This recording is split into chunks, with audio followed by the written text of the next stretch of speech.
منبر رسول پر تشریف فرما بوقار مقدس علماء کرام، شورے ذوی الاحترام، سامعین ذوی الاحتشام، السلام علیکم ورحمۃ اللہ وبرکاتہ۔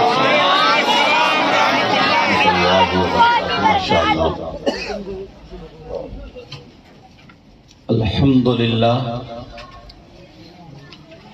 الحمدللہ الذی ہدانا سواء الطریق وجعل لنا التوفیق خیر رفیق، اما بعد فاعوذ باللہ من الشیطان الرجیم، بسم اللہ الرحمن الرحیم،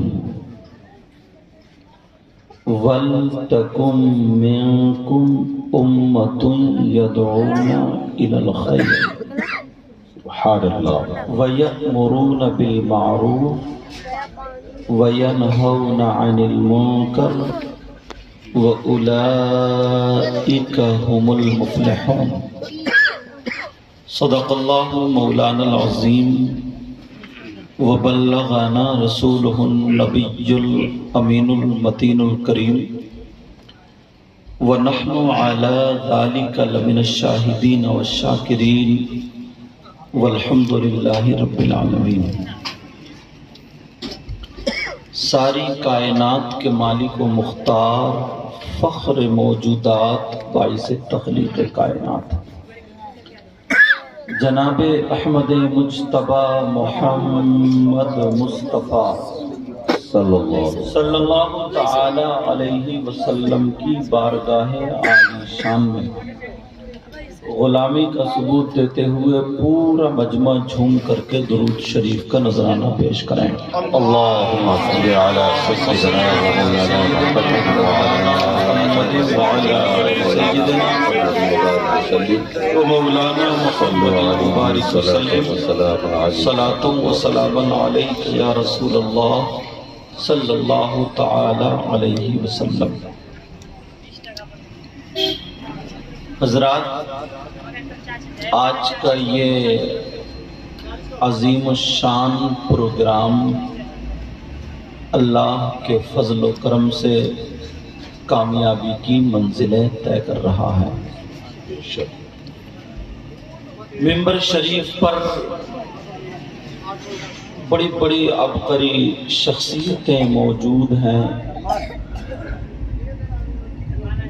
جن کو دیکھنا بھی عبادت ہے اور جن کو سننا بھی عبادت ہے۔ وہ علماء کرام یہاں پر جلوہ گر ہیں۔ ممبر شریف پر بہت سارے علماء ہیں، اگر سب کے نام لوں، اور سچی بات تو یہ ہے مجھے سب کے نام بھی یاد نہیں۔ نقیب اجلاس پیکر محبت و اخلاص عالی جناب محترم محمد اعجاز صاحب قبلہ دامت برکاتہم العالیہ والقدسیہ سے لے کر کے اس طرف تک جتنے بھی ہیں سب میرے سر کے تاج ہیں۔ میں دل سے دعائیں کرتا ہوں اللہ سب کے علم و عمل میں برکت عطا فرمائے۔ اللہ تعالیٰ کا لاکھ لاکھ بار شکر اور احسان عظیم ہے، اس نے ہمیں اور آپ کو اپنا اور اپنے محبوب بندوں کا ذکر کرنے اور سننے کا موقع فراہم فرمایا۔ میں گزشتہ سال بھی حاضر ہوا تھا، امسال پھر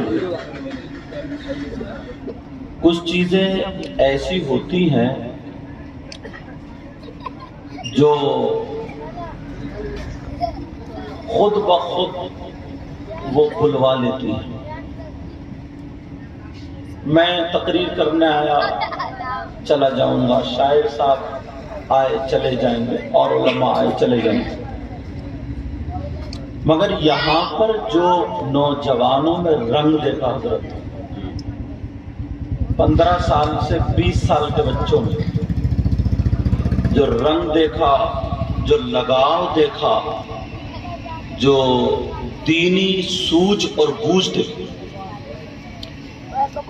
وہ سب کی سب عالم نبیل فاضل جلیل حضرت علامہ و مولانا محمد جنید رضا صاحب ثقافی، یہ ان کی محنتیں اور اخلاق اور ان کی محبتیں ہیں، اور ان کا ساتھ دینے والے سارے کمیٹی والے حضرات۔ میں دل سے دعائیں کرتا ہوں اللہ تعالیٰ مولا پروردگار اس بستی میں تو بہاریں عطا فرما، آمین، اور جو جہاں کہیں سے بھی آئے ہوں مولا ان کے یہاں بھی خوشحالیاں عطا فرما۔ اے اللہ اگر کوئی بیمار ہو تو شفا عطا فرما دے، کوئی بغیر اولاد ہو مولا انہیں اولاد عطا فرما دے، آمین۔ پروردگار جن کی بچیاں جوان ہیں، رشتوں کا اور شادی کا انتظام نہیں ہے، اے اللہ غیب سے تو ان کی مدد فرما، آمین۔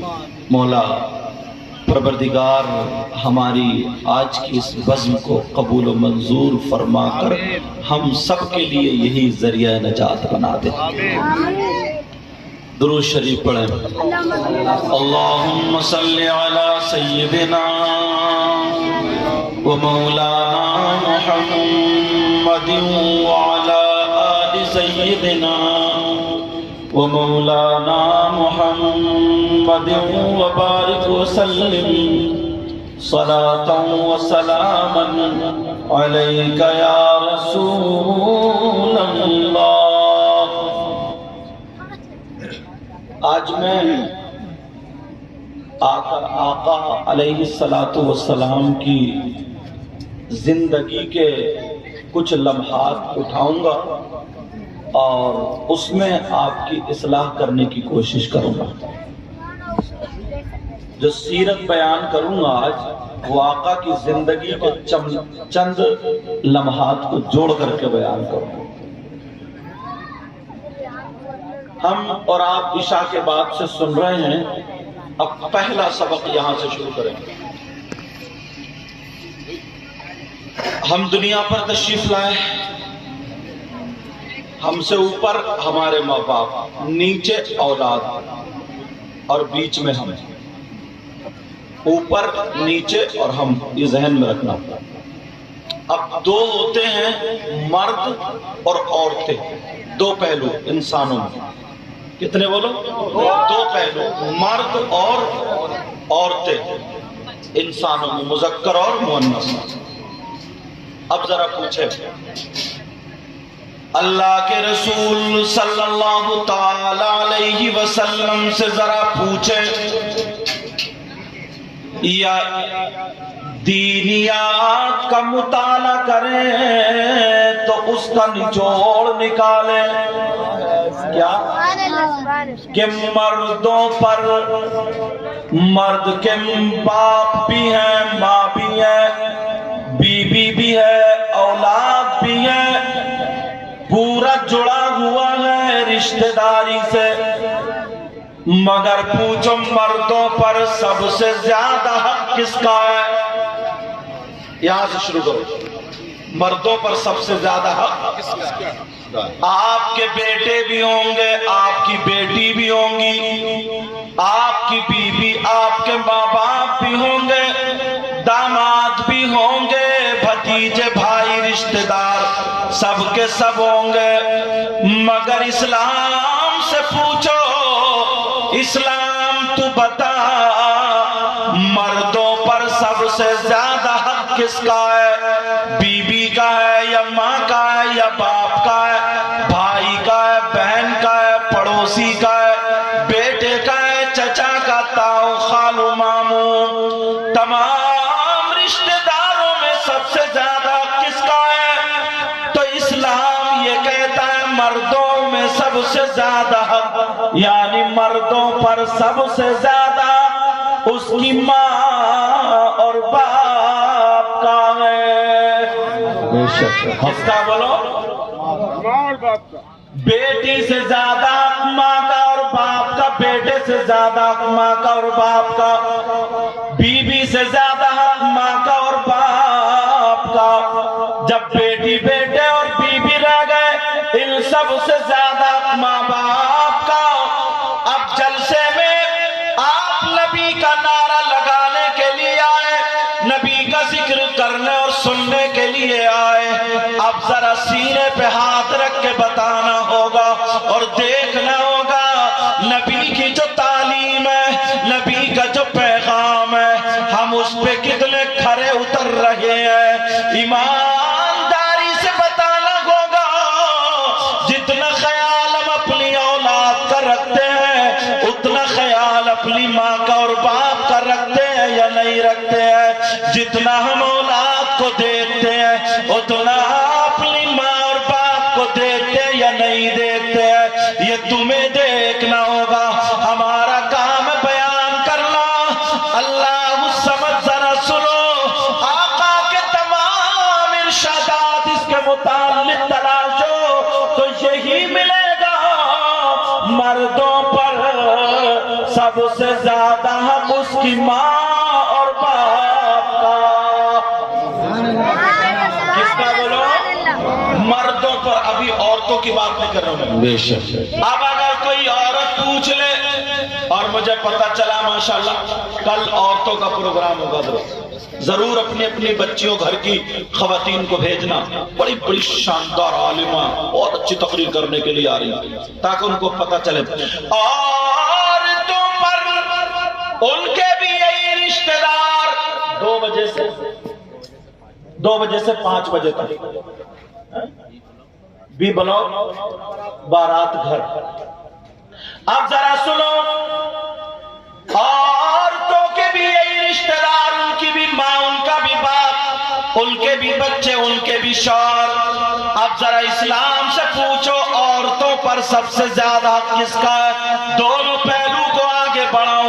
مردوں پر تو سب سے زیادہ اس کی ماں کا اور باپ کا ہے، اور عورتوں پر سب سے زیادہ اس کی ماں کا نہیں، اس کے باپ کا نہیں، شادی ہونے کے بعد اس کے بھائی کا نہیں، اس کے بیٹے کا نہیں، اس کی بیٹی کا نہیں، اس کے داماد کا نہیں۔ عورتوں پر سب سے زیادہ حق اس کے شوہر کا ہے۔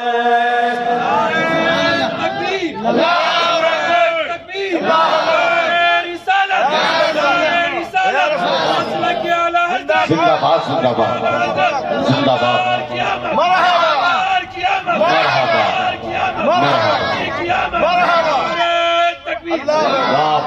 زندہ باد، زندہ باد۔ ہم بہت زیادہ کود بھی لیتے ہیں، ہم بہت زیادہ عشق بھی دکھا لیتے ہیں، مگر کام کی باتیں لے کے جایا کرو تاکہ پتہ چلے۔ اب سنو، یہی سے میں جوڑ رہا ہوں، مردوں پر سب سے زیادہ اس کی ماں کا اور باپ کا، اور عورتوں پر سب سے زیادہ اس کے شوہر کا۔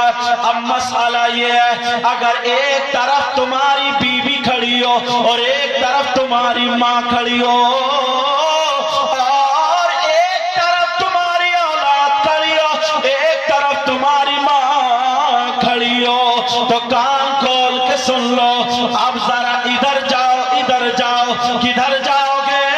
تو اسلام یہی کہتا ہے مردوں پر سب سے زیادہ اس کی ماں اور باپ کا ہے۔ اب ذرا مجھ سے حدیث سنو، قال قال رسول اللہ صلی اللہ تعالی علیہ وسلم، ثلاثہ لا يقبل اللہ عز وجل صرفا ولا عدلا، عاق ومنان ومکذب بقدر۔ عبارت اس لیے پڑھ رہا ہوں تاکہ بات پکی ہو جائے۔ غور کرو، کون لوگ ہیں جو اگر نمازیں پڑھیں تو ان کی نمازیں رک جاتی ہیں، اگر روزے رکھیں زکات دے ان کی زکات رک جاتی ہے.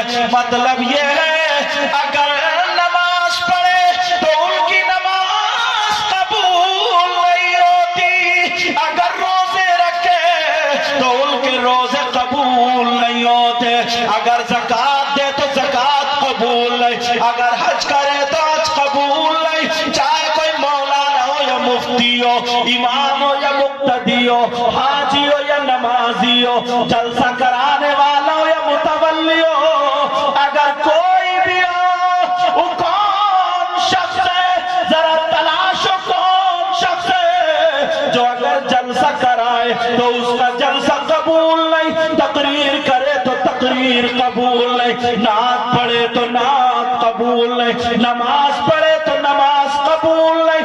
اب نبی فرماتے ہیں میری امت میں 3 قسم کے لوگ ایسے ہیں جن کی کوئی عبادت قابل قبول نہیں. ان میں سے نمبر 1 نبی فرماتے ہیں الا قل والدی, وہ ہے جو اپنے ماں باپ کو ستاتا ہے. اللہ اکبر اللہ. جو اپنے ماں باپ کو تکلیف دے, جو اپنے ماں باپ کو, یار بڑی بات ہے. جی جی. اور میں ایک بات اور ذمہ داری سے کہہ دوں, لوگوں اگر تمہارے یہاں کوئی پیر صاحب آ جائیں تو ہاتھ چوم دو. میں آ گیا کتنے میرے چوم رہے, اور آ جا ان کے چوم رہے. ہمارے علاقے میں باز تو ناک لگا دیتا رگڑتے, لیکن سنو میں جو بتا رہا ہوں وہ سن لو. میں کسی کی تعظیم کرنے کو منع نہیں کر رہا ہوں, مگر یہ سن لو, کان کھول کے سن لو ایک مسئلہ.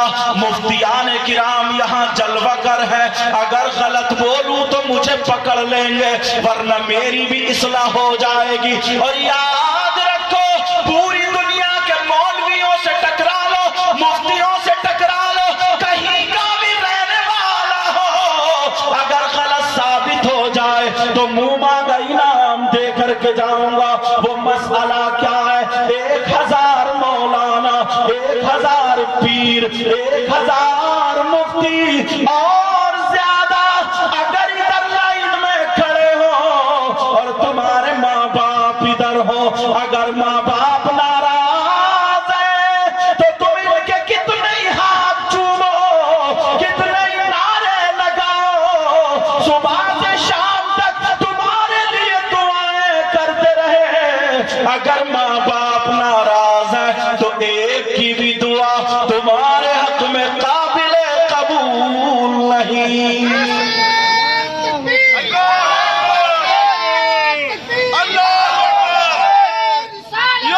تمام لوگ ہاتھوں کو فضا میں لہرا کے جواب دیں.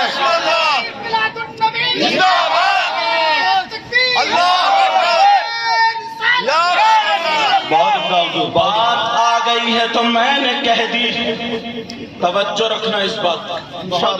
ایک ایک چیز لے کر کے جاؤ, لے کر اتنی محنت کرتے ہیں حضرت اللہ مولانا جنید صاحب اور یہ سارے ائمہ مسجدوں کے جہاں کم تنخواہ, بے شک کم تنخواہ پر, مشکل سے دلی کا حالات مجھے لگتا 12 سے 20 ہزار کے بیچ میں تنخواہ ہوگا. ہاں میں نے بیچ کر دیا, میں نے کہا 12 سے 20 کے بیچ میں مشکل سے تنخواہ ہوگا. اب ذرا سوچ غور کرو توجہ. اور وہ بھی رکشہ چلانے والا ہے, اگر اس کے گھر فاتحہ پڑھنے نہ جاؤ تو وہ بھی سنا جاتا ہے, وہ بھی سنا جاتا ہے. مگر پیاروں میں جو بتا کر کے جا رہا ہوں سن لینا, کڑوا گھوٹ ہے, توجہ رکھنا.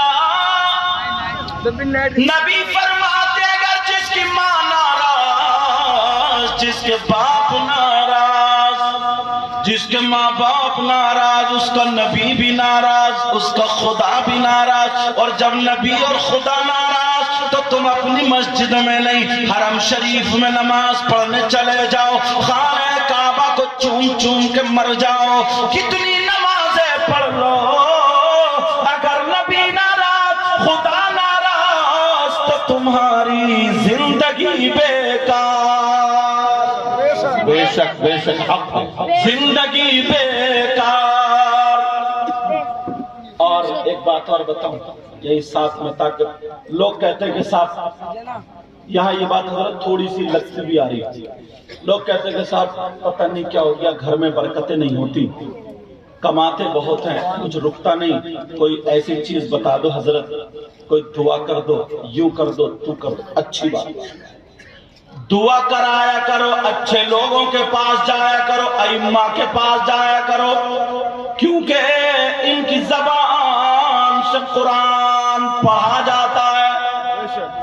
یہ دعائیں ان سے لیا کرو، اچھی بات ہے، مگر ایک جگہ ایک بارگاہ میں ایسی بتا دوں، تم بتاؤ تم میں کوئی ایسا شخص ہے جس کی دعا تاج الشریعہ جیسی ہو، یا جس کی دعا سرکار مفتی اعظم جیسی ہو، یا جس کی دعا اعلیٰ حضرت جیسی ہو، یا جس کی دعا صابر پاک جیسی ہو، یا جس کی دعا غریب نواز جیسی ہو، یا دلی میں لے لو حضرت نظام الدین جیسی ہو، خواجہ قطب الدین بختیار کاکی جیسی ہو، اتنا بڑا جید عالم، انہوں نے کیوں اللہ کی رحمت پہ بھروسہ کر کے کہہ دیا، ایک اللہ کی مقدس ولیہ جن کا نام سیدہ نفیسہ بنت حسن اللہ اللہ، ان سے ان کی طرف استغاثہ کیا، اور دوسرا حدیث شریف انہوں نے پڑھ کے انگلی پھرا دی، پوری دنیا غلط ہو سکتی ہے مگر میرے نبی کا فرمان غلط نہیں ہو سکتا۔ دعائیں کرایا کرو، دعائیں لیا کرو، مگر میں بتاؤں ایک جگہ ایسی ہے، ایک بارگاہ ایسی ہے جہاں تم نے دعا کرا لی تو تمہاری دعا 100 کے 100% قبول۔ آپ کہو کہ کون سی جگہ ہے، تو وہ جگہ کہیں اور نہیں، دلی والوں دلی سے باہر نہیں جانا، وہ جگہ وہ بارگاہ تمہاری ماں اور تمہارے باپ۔ نبی فرماتے ہیں، اب ذرا حدیث سنو، آقا فرماتے ہیں دعاء الوالدین عن اولادہما کدعاء النبی عن امتہ۔ نبی فرماتے ہیں ماں باپ کی دعا اولاد کے حق میں ایسی ہوتی ہے جیسے مجھ محمد کی دعا میری امت کے حق میں ہوتی ہے۔ اس کے حق میں ہوتی ہے، امت کے حق میں۔ اللہ ہے کسی کی دعا ایسی جیسے نبی کی دعا ہو۔ اب سنو ایک بات بتائیں، اگر کسی شخص پہ اللہ کی ایک مرتبہ لعنت پڑ جائے تو وہ کامیاب ہو سکتا ہے؟ نہیں۔ اور جس پہ دن میں اگر 5 مرتبہ پڑ جائے تو، اور جس میں اگر 50 مرتبہ پڑ جائے تو، اب ذرا ڈھونڈو، جلسے میں آئے ہو، تلاشو کون ہے وہ۔ اس بستی کا نام بوانا ہے نا، جے جے کالونی بوانا۔ تمہارے یہاں کوئی ایسا ہے جس پہ 50 مرتبہ صبح سے شام تک اللہ کی لعنت پڑتی ہے کوئی؟ تم نے دیکھا؟ ہم نے دیکھے۔ میں بتاؤں گا تو آپ بھی سمجھ جاؤ گے۔ چلو میری بات چھوڑو، کوئی یہ کہے ہم ان کی نہیں مانتے، کوئی یہ کہے ہم ناظم صاحب کی نہیں مانتے، کوئی یہ کہے ہم حضرت کی نہیں مانتے، تو پھر کس کو دلیل میں لائیں؟ قرآن پاک سے پوچھو، قرآن پاک سے پوچھو۔ اس لیے پوری دنیا غلط ہو سکتی ہے لیکن اللہ کا کلام غلط نہیں ہو سکتا۔ کون ہے جس پہ اللہ کی لعنت پڑتی ہے، اللہ کی لعنت برستی ہے؟ اب ذرا سنو، اللہ فرماتا ہے بسم اللہ الرحمن الرحیم، لعنت اللہ علی الکاذبین۔ جھوٹوں پر اللہ کی لعنت، جھوٹوں پر اللہ کی لعنت، جھوٹوں پر اللہ کی لعنت۔ اب گریبان میں جھانک کے دیکھو، صبح سے شام تک کتنی مرتبہ جھوٹ بولتے ہو؟ جھانکو. اور یہ جو موبائل ہے نا، موبائل اس نے تو اور پھنسا رکھا، اور تم ہی نہیں، اس نے تو مولویوں کو بھی گھیر لیا. پوچھا کہاں پہنچے؟ ہے ویلکم تو بتا رہا ہے رٹھالا. یہ کیا سچ ہے؟ یہ بھی جھوٹ ہے کہیں تو شاعروں کو بھی گھیر لیا، مولویوں کو اس نے. اور تم ہو دکان پہ، کہاں؟ بولے بس دکان پہ ہی، اور لیٹا ہے اے سی میں. یہ ہنسنے کی بات نہیں. بے شک بے شک. ہم لوگ قرآن سے دور ہوئے. بے شک.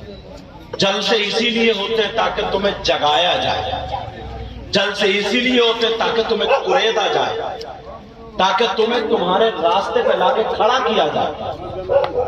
جلسوں کا مطلب ہی یہ ہے، جلسوں کا مطلب یہ نہیں ہے میری تقریر جمے اور میں چلا جاؤں. اب ذرا سنو، اللہ فرماتا لعنت اللہ علی الکاذبین، جھوٹوں پر اللہ کی لعنت.